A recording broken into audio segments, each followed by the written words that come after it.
All right, everybody. Good thing about organizing conferences is you can coerce your friends and coworkers into speaking at them. So that's what happened here. Dustin is my friend and coworker. We actually started a company called Testim about a year and a half ago.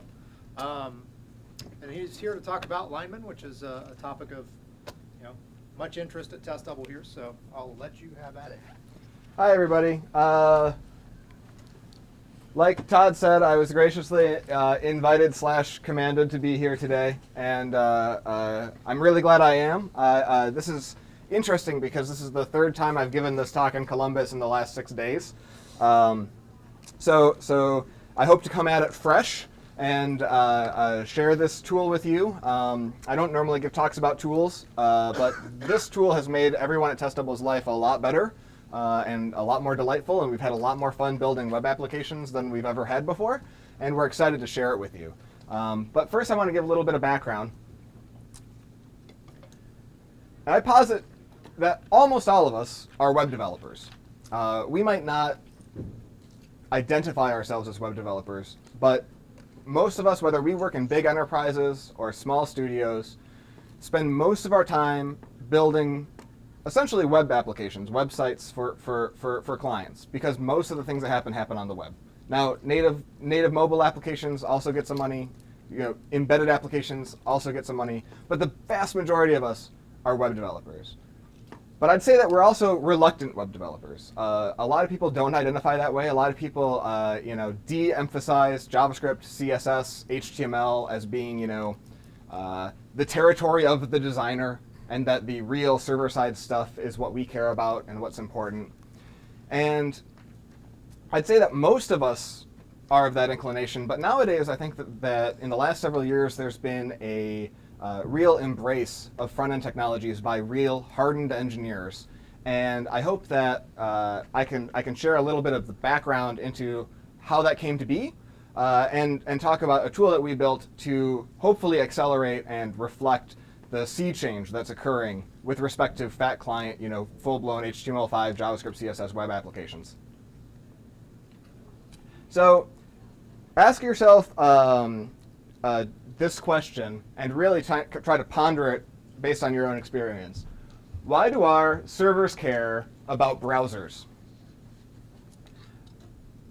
It's interesting to me that whether I'm doing Ruby on Rails or Enterprise Java or .NET, I spend most of my time thinking and organizing my code, whether it's Java or C# or Ruby, thinking all about the code that's executing on the server. When, in fact, the output of that is just concatenated strings of HTML, and those are getting pumped out to a browser. And I don't spend very much of my time thinking about building browser assets and living in the browser and building an application that's meant to be there. So normally, in the history of computing, we've had lots of different application architectures kind of emerge and coalesce and dissociate, where we have, some server side that provides some critical backend, and then native, client applications, and then those talk over some kind of protocol. But that has kind of been kludged together in traditional, server-side HTML generating framework web architecture. And I'd say that it's a sort of odd one-off, and I think it's starting to fall apart. My theory of why things came to be this way, particularly in the web, is that there's a fundamental mismatch between developers and money. Now, developers, and this is a broad, sweeping stereotype, obviously doesn't apply to everyone, but developers are kind of considered to be more concerned with serious things. They think in binary and algorithms. They're excited about things like functional programming or scalability of lots of servers, or discussing data structures and how to organize data domain-driven design, clean code or TDD or practices for building really, really clean code. Stuff developers care about, stuff that developers get excited about. But on the other side of the equation, we have money, and the people paying for software are concerned about things like AJAX and drag and drop user interfaces and button bejazzling and blink tags and back buttons, user interface stuff. And it makes complete sense that people paying for software to be built would care more about the things that they're actually able to see, feel, and touch in software, the extrinsic properties of software as a normal layman is able to observe it, than this other kind of highfalutin, heady academic stuff that I think a lot of serious software developers have in mind when they think about what their career is. And maybe it's because we think that by living in the serious land, we'll command a higher salary or more respect. But frankly, this mismatch has been around for a while, ever since the web became a big e-commerce platform. And really, instead of pitting developers and money against each other, we're really talking about this chasm of developers and browsers. Now, there is some overlap. There are developers who fancy themselves as front-end engineers and have completely embraced the browser as an application platform, but a lot of developers haven't. And because of this mismatch, it represented an opportunity to the various vendors out there, like Microsoft, Sun, Oracle, and even the open source community, to build a bridge. So instead of actually fixing that mismatch and getting browsers to the point where developers wanted to use them or coercing developers into getting excited about browser technologies, instead this fundamental mismatch has kind of been salved over since the late 90s, starting with CGI scripts in Perl and culminating in really, really efficient and clean, robust technologies like Ruby on Rails. And whether that bridge was built, in the .NET universe or the Java ecosystem or in open source like Rails, that bridge is effectively maintaining and salving over this discrepancy. So that lets me as a developer kind of write serious code on the server and consider and think about all these serious problems, but I'm still delivering something to a browser, making my users happy enough to keep paying me, even though their concerns are mostly with what they see and touch in terms of the user application. And I'm worried that this chasm's actually gotten worse in the last several years, because as that bridge has gotten better, it's let developers get even more removed from web application development. And in its place, between developers and browsers, even on agile teams that claim to be developing thin vertical slices of stories, grab a story off a wall, build every single aspect of that story, and negotiate with users, even in teams like that, when it comes to web applications, very often there's a designer role there, where some web designer is responsible for figuring out how it's actually going to work, because they're in the browser building the actual user interface in HTML, CSS, sometimes JavaScript too, and that's where all the hard work is. And usually it's just one guy off to the side of the team room who produces those assets and then throws it over a wall, and the developers kind of go nuts with it and build server-side complexity. And it works, It clearly works because lots and lots of teams are doing it, lots of teams are building software, lots of teams are getting paid. My argument is that I think that's a delicate balance that's slowly getting a little wobbly and will, in a few years, probably fall down. And that delicate balance has been challenged ever since 2006 when jQuery came out, and suddenly anybody was able to start building more rich and dynamic experiences on the web. It was hastened by HTML5 and CSS3, where modern browsers, pushed by large investments, especially by Google with Chrome and Apple with WebKit, modern browsers now are just much more capable as application platforms, so more is physically possible. And users' expectations have gone up because they have HTML5 has somehow penetrated, the layman public's perception, because Google in particular, but others have marketed it so well as being a place where you expect applications to live. And aside from that, front-end tools like Backbone.js, Ember, and Angular provide, all of the framework that you would need to write a full application just in JavaScript, living only in the browser, and then talking only to services in the backend. This isn't a talk about these three or any other client-side MVC tool. There's a lot of them out there, and frankly, even us at Testable, we bounce between all of them, and we've played with all of them, and we've probably built the most with Backbone, but there's a lot out there, and we don't want to solve that problem for the 10th time, because it just hasn't settled down yet, and I don't know that we have anything interesting to add in that area. But that balance isn't just technically being challenged, it's also being challenged by users' expectations changing. And I think that started in a big way in 2005, when Gmail launched, and was really a full-blown application in a browser. And for a lot of times in people's minds, there were websites and then there was Gmail. Until applications like Facebook started to become more dynamic, richer experiences. They could click on things and hard refreshes wouldn't occur. Chats now will pop up seamlessly, and as I switch tabs, my chat follows me around. People's expectations of what's possible in a web application have increased. Twitter, same thing. And so now when we talk to new clients about web applications, they're not expecting the slow, janky, I push a button and then it goes to the server builds me a new HTML page and then comes back down to the client. So I think that the expectations have changed quite a bit. And it's forcing a lot of us to seriously consider, how do we get good at building applications for the browser with fat client JavaScript, CSS, HTML that phones home back to the server with just services?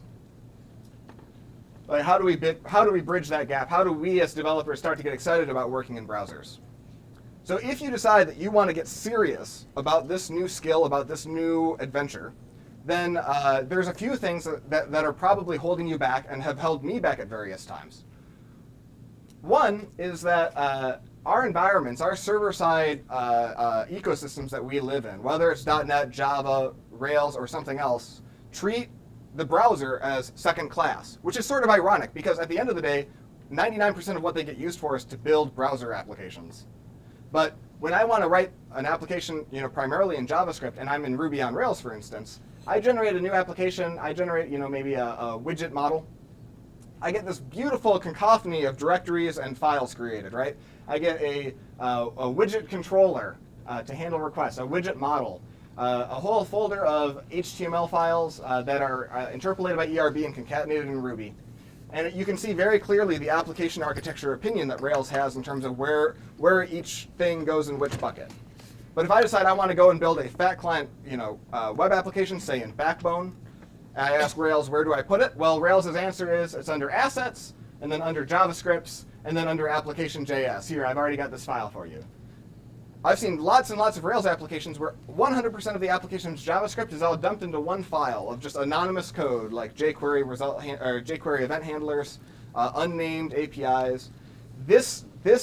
Even this directory structure, much less the broader ecosystem, has reinforced and prompted people to treat JavaScript as a second-class citizen.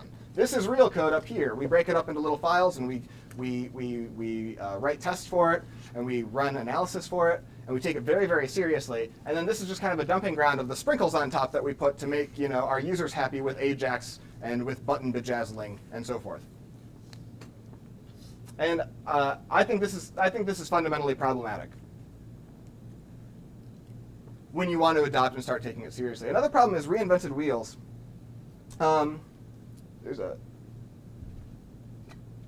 Wish I had a water. Could you give me a water, please? Guess I didn't expect to be talking this much. That's a joke because I talk a lot.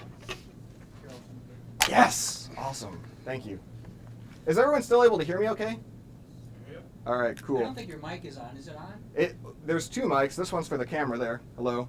And there's another mic that doesn't work. And I think that's for you. So I'm trying to be as loud as possible. I'm going to be really hoarse tonight.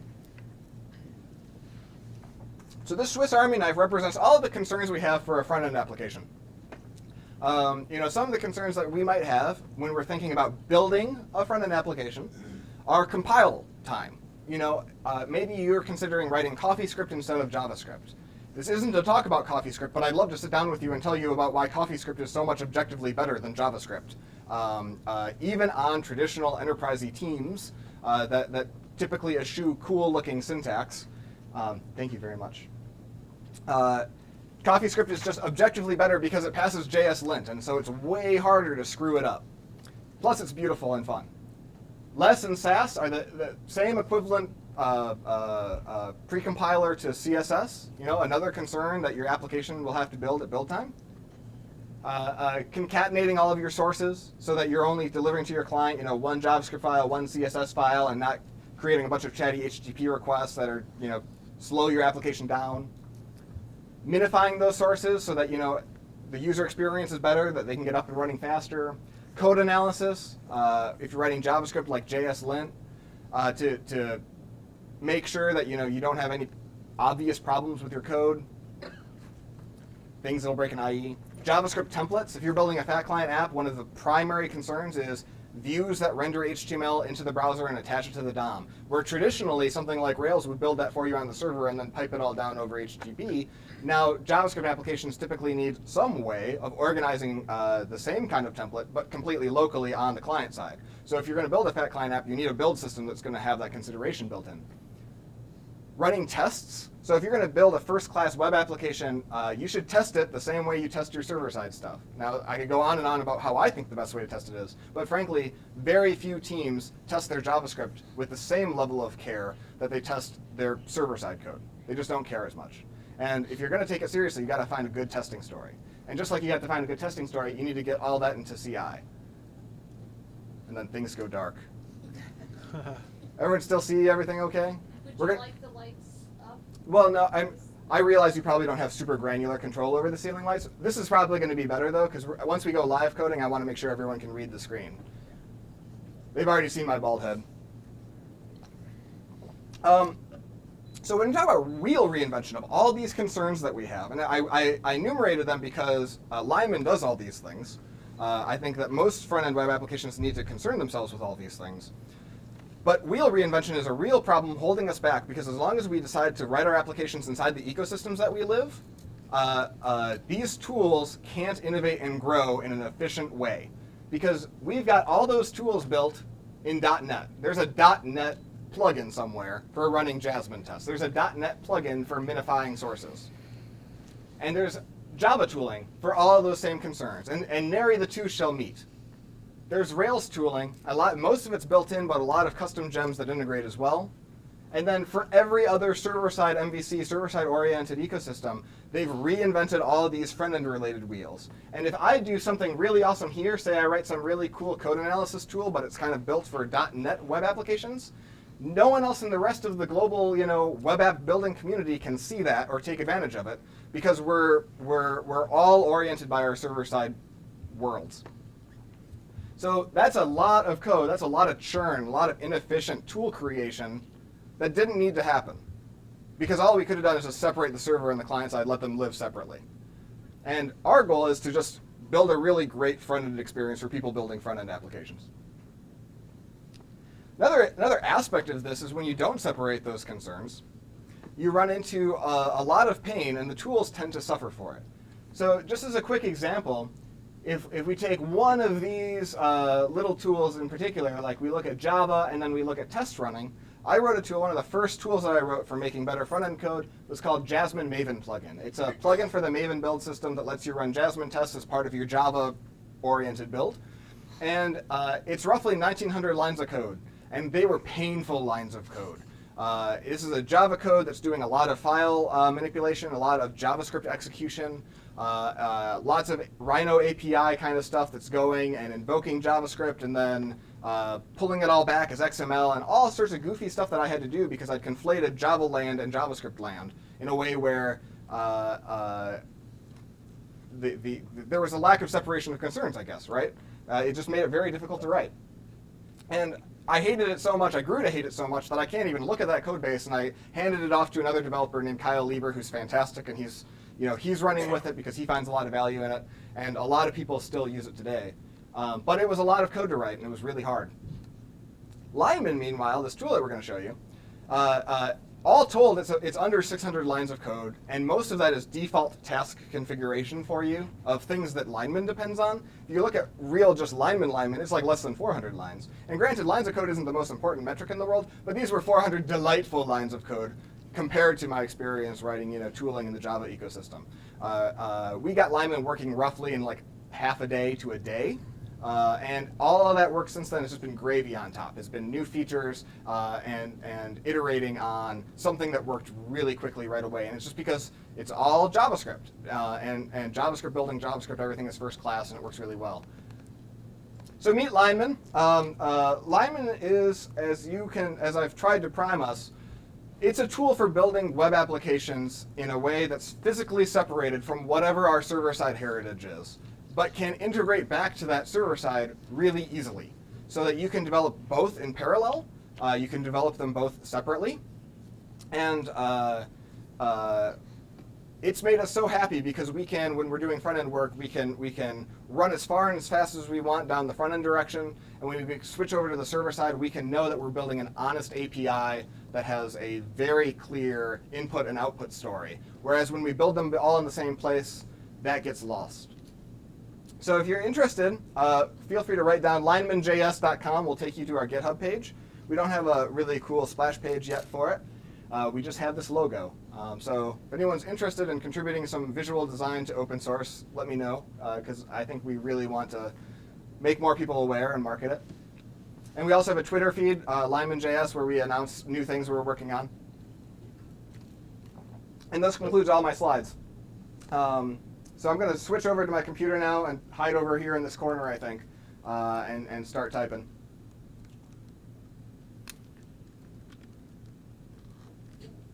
All right. And switch over to terminal. And I want to show you what the new experience is when you install Lineman. Lineman depends on Node.js. And Node.js is, if you're not familiar, it's basically JavaScript that can run in almost any terminal environment. And it's based on V8, which is the interpreter that Chrome that runs in the middle of Chrome. And Lineman is an NPM module, which is the package manager for Node. If you're going to use Lineman, that doesn't mean that you're using Node per se. You're just using something that depends on Node to build stuff. So you don't need to learn Node to get started. All you have to do is say Lineman install, or npm install Lineman. And I'm going to go to a little temp directory and create a new Lineman project. Once I do that, I have a Lineman binary, and I can make a new Lineman project. Can somebody give me a noun? Because I always say pants, and I know pants is taken in this folder. Any noun? Shirt. Shirt? All right. Monday I got shorts, so clearly I'm leading you. All right. So by typing Lineman new shirts, it created a new template project for me in that directory that's ready and raring to go. It tells me what kind of commands I have. I can run, build, clean, spec. It gives me some ASCII art to get me all excited to get started. And I've prepared this little demo directory for us just to show what that new, fresh experience is like. When I say Lineman run, I'll actually run it over here. When I say Lineman run, it's going to start my development server and start doing all the tasks I need to see my code running as I work on it. First thing it does is it does all the basic build stuff, the initial building of my application. And think back to that picture of a Swiss Army knife. All those concerns are covered here. We have Coffee compilation, less compilation, Sass compilation, JS hint, handlebars and underscore JavaScript templates. We concatenate the JavaScript. We copy any images and web fonts, and then we also generate a home page. And it starts a server that we can go visit at localhost 8000. And there you can see we have a neat little hello world thing get printed out. Now, Lineman is, when you're running Lineman run, that's your kind of main productivity flow. You can, at that point, edit any file you want, and it will automatically pick up the changes to that file, and you can just refresh your browser and see them live. So I'm going to go into app JavaScript hello.coffee. And this is a kind of nasty little function. All it does is read an HTML template and dump it into the page once it's loaded. All I'm going to do just to demonstrate that we can change a file is change hello to goodbye, and tab back over to Chrome and refresh. And that was really fast.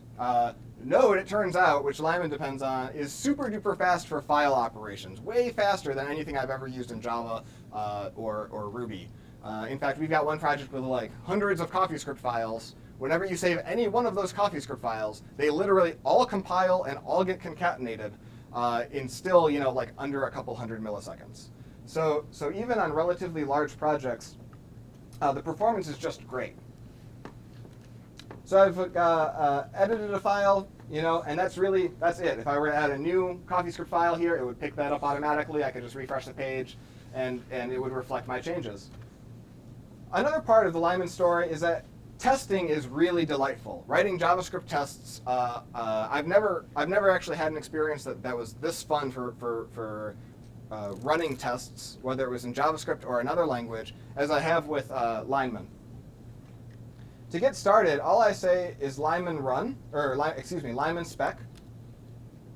While Lineman run is running and it's doing all the concatenation and the compiling for me, Lineman spec runs my tests. So So you can see it just opened up a Chrome folder. And you can also see that it was expecting that text to equal hello world when obviously it now says goodbye world. So the failure is kind of expected.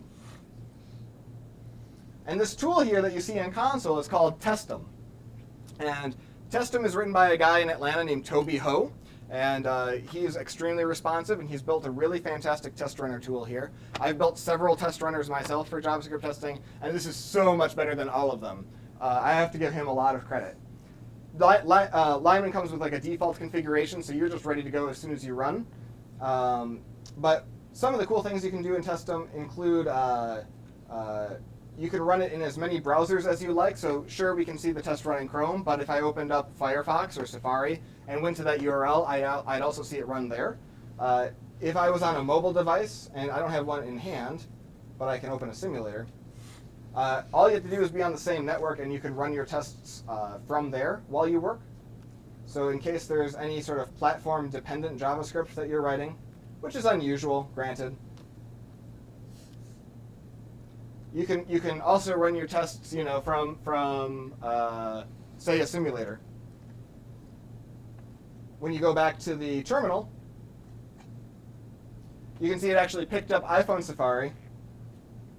And you can see that the stack trace is being pulled from that browser. Now Chrome, obviously, because it's very developer friendly, tends to be really awesome with its stack traces and its exception throwing. But I can see it here too. Now obviously this is a problem that I can fix in both browsers really easily with one quick change. I'll open that spec up now and just modify my expectation. And then as soon as I saved that file, all my CoffeeScript got compiled again, concatenated again. Testim saw that the concatenated script had been rebuilt, and then knew to run all of my tests, and so it ran all my tests. And they're green. Yeah. So those two little things I showed are 80% of how we spend our time working with Lineman. So we spent most of our effort making those work really, really well in a lot of different systems. Obviously, I'm on a Mac today, but one of our priorities in building Lineman was for this to work really well regardless of the platform that you're on. Windows users tend to get the shaft in terms of really cool tooling, unless it comes from Microsoft. And we've taken great care to make sure that Lineman runs really fine under Windows. That's one of the reasons we depended on Node, because since Chrome works really well on Node, Node, which depends on Chrome's V8 engine, runs really well on Windows. And as a result, we do too. So if you're seeing all this Mac stuff and you're thinking this isn't for you necessarily, it runs really, really well under Windows too. I'm going to quit out of here and show two of the other primary concerns. So those are both the productivity story. While I'm developing, I run these two things in my shell over the course of the day. When it's time for me to build the application and deploy it somewhere, we have a task called Lineman build. And there it does all those other initial development tasks, but a few extra ones, like, for instance, it minifies our JavaScript and compresses our CSS. And it copies all of the compressed resources to a dist directory. So if I look at that, oops, we can see that we just have a dist directory with a single HTML file, a single CSS file, and a single JavaScript file. And we can even open that up and make sure it works just as well as the other one did. And there's our application, just static assets. And maybe you have a build tool or a deployment tool that you already like, or a deployment process, because Lineman is so lightweight. What usually works is just have that deploy tool, run Lineman build, and then figure out where you want to copy these static assets to. We've had people host them on S3 before in the cloud. We've had people just kind of integrate it into their existing task and pop it in some public directory and integrate with their existing applications. It can really just go anywhere. If you're building something for your own purposes that you just want to immediately push to the web, we have first-class Heroku support. A quick show of hands, who's heard of Heroku or is familiar with Heroku? Heroku is, a lot of hands did not go up, so I'll explain. Heroku is a really cool server hosting solution for applications of all sorts of types. Primarily, it started with Ruby, but they've expanded to lots of other stuff. if I make a git commit and I push it to Heroku, Heroku will compile, in this case, my Lineman application and then host it under Apache. And by default, that's free. So it's a really nice story if you want to host a personal site, or if you're just prototyping some initial thing and you want to push it out there and get it out there really quickly. And Lineman support for that is first class. I'm not going to trust the Wi-Fi and demo that, but I wanted to mention it. All right, so there's one other task that's of interest, and that's Spec CI. So another build time consideration is we'd like to have a continuous integration build run on a server somewhere, and just tell us whether or not our tests are passing. The normal spec process is meant for productivity, because obviously it's very interactive. This is just a one-shot variant that you can easily run in CI. Your CI could be totally headless, not have libx frame buffers, not have an actual monitor plugged into it, and tests should be able to run and pass as long as you install a tool called Phantom.js, which is a headless browser environment. It'll use that, and it's usually just a few minutes to get working in CI.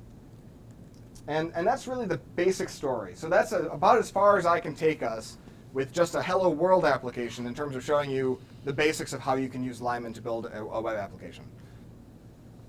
But I want to take us a little bit more because there's some more advanced features, and through showing those advanced features, you might get a better understanding of the broader theme of what's going on. I'm going to build an application, not by live coding, but by proceeding down this Git repository. Build an application that's just a simple little sign-up form with a couple AJAX requests in it, and show off some additional features of Lineman in the process. So to get started on that path, I proceed to my next commit. It removes the hello world stuff so that I have a chance to show you what the overall layout directory looks like, layout structure of the directories. There's a lot going on here, but it's not terribly complex. So over on the left, we have app, which has subdirectories for all of our CSS, images, JavaScript, and our JavaScript templates. We can make as many files as we like, and as long as we put the right type in the right folder, Lineman will pick it up and it'll just work. We've got a handful of configurations, and I think we'll have a chance to show each of these. Dist and generated are the two kind of, those are the temporary files that get created while we're building. We can throw them away if we want with Lineman clean. We have a spec directory that kind of comes out of the box with setup for Jasmine testing, and with my Jasmine helpers there that I've written over the years. But if you'd rather write JavaScript tests in QUnit or Mocha, the configuration is literally a string. You can say Mocha, you can say Mocha plus Chai, you can say QUnit. It's Testim, which is behind Lineman spec, is extremely adaptable for different testing libraries. And then down here, you can write custom grunt tasks for any sort of build concern that hasn't been handled out of the box for you. And vendor dependencies here. So if we want to depend on something else like jQuery, that's where we would drop that. So to build my signup form, I'm going to use Backbone and jQuery. So I'm going to pull those in the next commit and show off what is now in the vendor directory. So you can see I pulled in Twitter Bootstrap so that it would look a little bit less ugly. Backbone and jQuery. And load order sometimes matters with JavaScript files. And so in this case, because Backbone depends on underscore, it's important that we make sure underscore gets loaded before Backbone. So I'll switch over to Sublime Text. Don't save, don't save. And I'll have edited a configuration file called files.js. By default, Lineman will just naively pick up all the JavaScript files under vendor.js that have a JS extension. But here I could, customize that by extending it, and I overwrite it with an array that says vendor.js jQuery, then vendor.js underscore, and then a file glob that will pick up everything after that. So that's really, for most applications, there's only 5 or 6 files where load order really matters. And if you're doing, if you have 30 or 40, then you might be doing something wrong. But in most applications, this is plenty. And once we have those files loaded, I should be able to refresh the page. See nothing because I haven't done anything yet. I've just pulled in these various files. Oh no. See an error. Let me see if I can clean things out. Run again. There we go. So it's loading the files, and there's no errors. So next step is I actually want to see a thing. I'd like to get something up on the screen. So I'm going to create a new JavaScript template and then write a little bit of code to render that template into the HTML. And so here, if we look at the what got added in this commit, I have a new CoffeeScript file called signup, and I have a new template called signup form.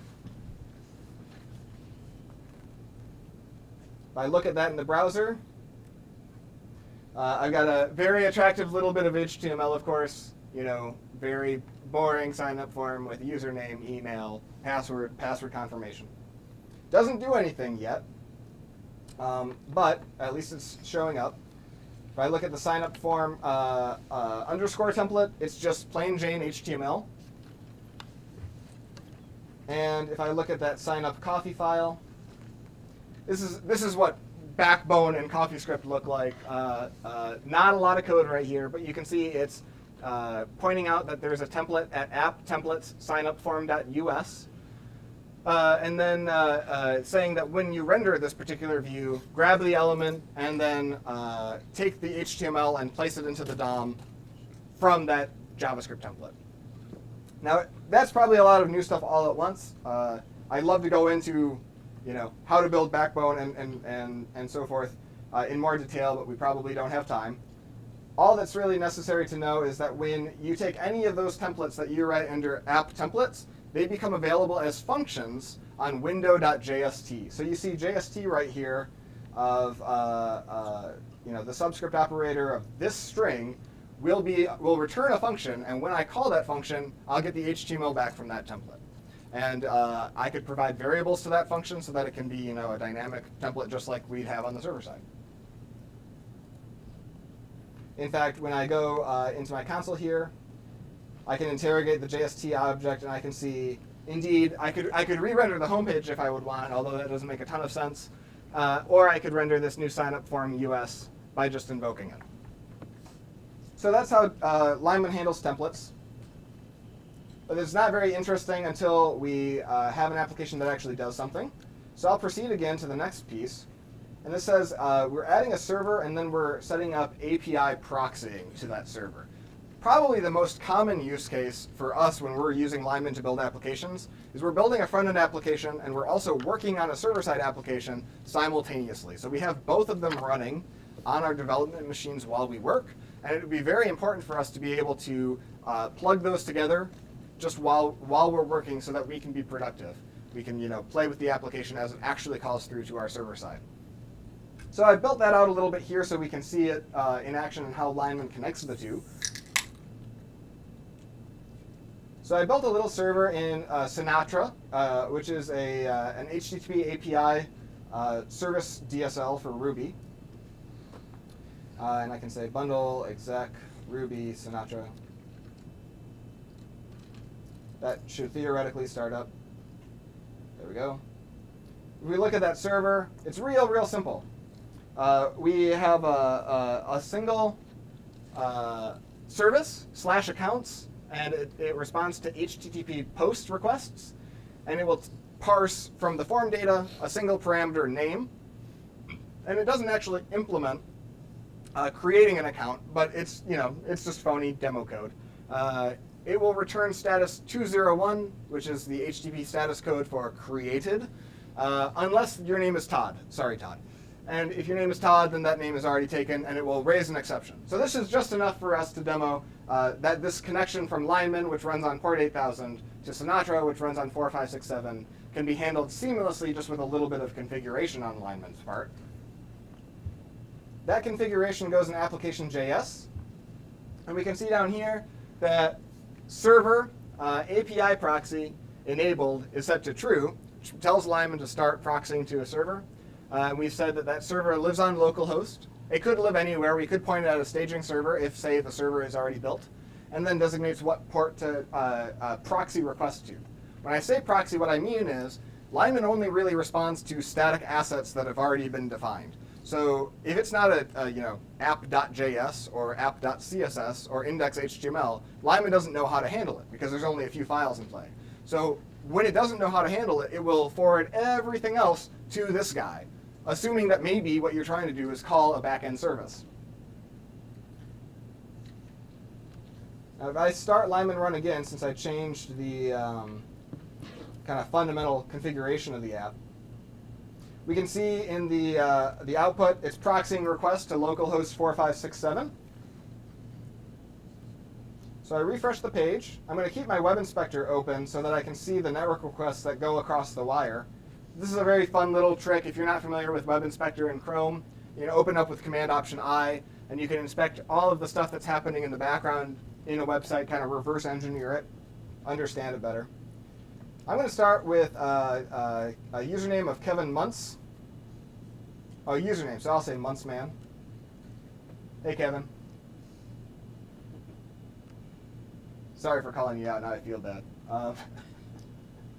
So I clicked Create Account, and it sends a post request, and I got a 201 back. I didn't implement that in anything on Lineman's side. That was forwarded through to Sinatra. And I can prove it to you by looking at Sinatra's logs here. We can say, we can see that creating a user named Muntzman happened, and it happened on, from my perspective, on port 8000, but Lineman was really forwarding that to a 4567 so that Sinatra could handle it. Kind of cool, cool side effect is that when errors happen, we can also get to the Sinatra error page without any extra work. Oh, that worked. Oh, that's the email field. So I'm going to enter in Todd as the username in hopes that it blows up. I can see that it did blow up. It gave me a 500, and I can click on the preview tab here in Chrome and, read the stack trace from Sinatra, oh no, name is already in use. And that's really all it takes to glue together this front-end application that you're building and whatever your server side is. So if you're building a .NET application, you can continue building services in .NET using all of Microsoft's tooling, and then you can have a separate Lineman application for building your HTML, CSS, JavaScript as a full-featured front-end application.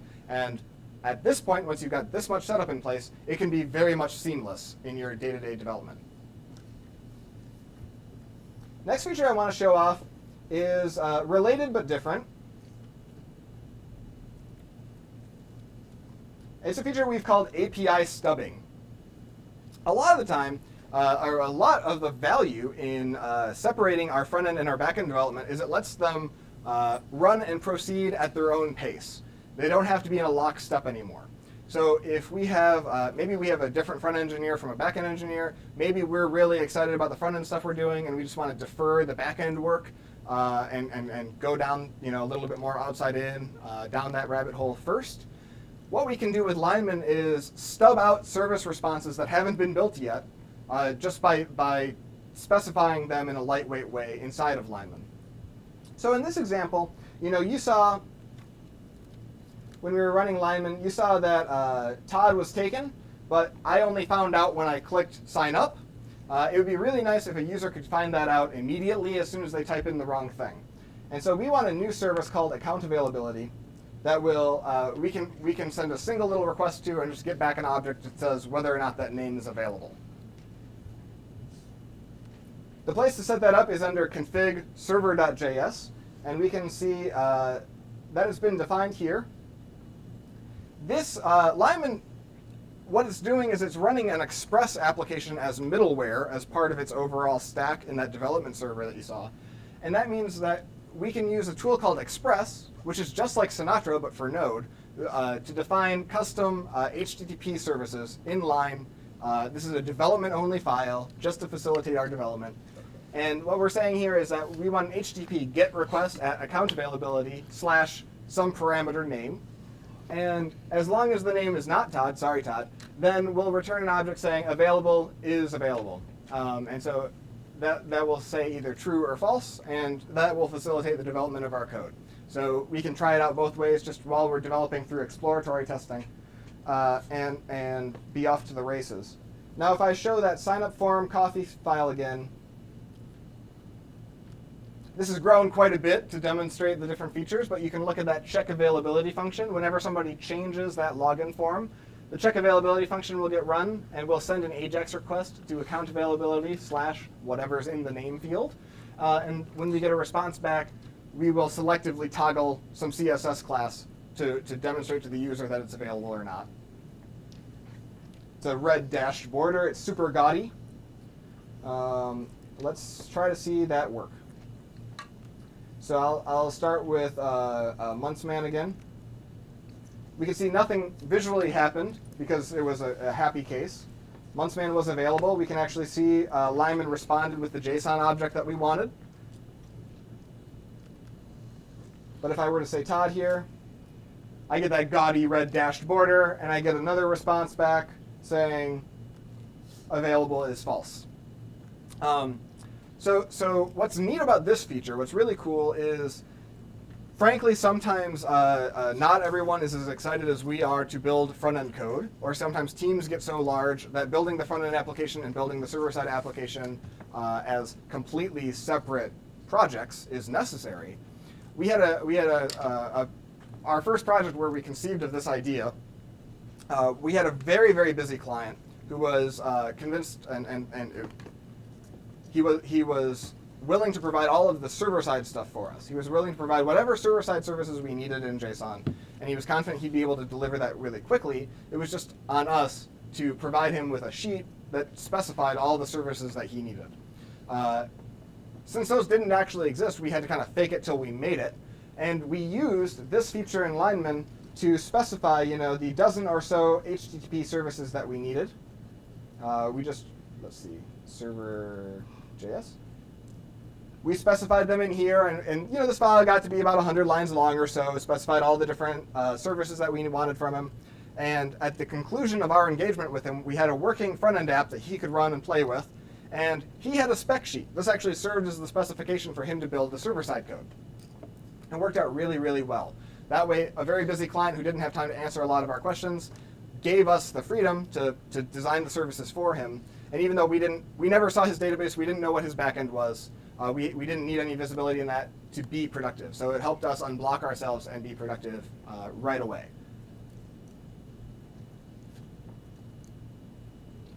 I'm pretty sure that was the last commit. Yeah. So that was the last commit of fundamental features in Lineman. At this point, there's a few other brief things I'd like to share in terms of things that you can do with Lineman that I haven't covered. One is that if you go out to our README page, tempt the gods by trying to get on the internet now. That may have been foolish.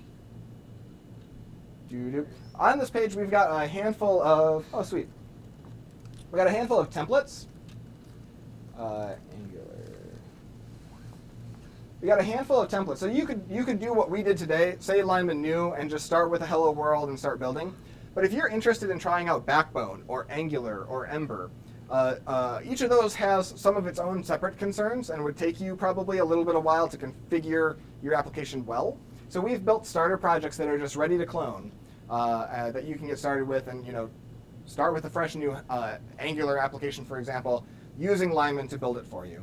And we do this ourselves for our own weekend projects and to get up and running quickly.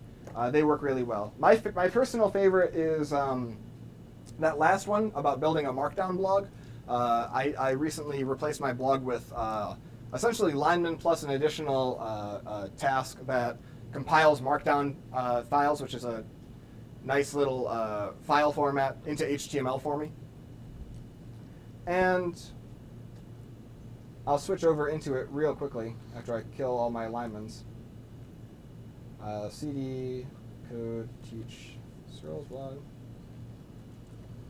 When I say Lineman run in this particular project, because I've cloned from Lineman blog, it takes all my Markdown and generates a whole bunch of HTML. It generates an index file, an archive file. It even generates an RSS feed for me.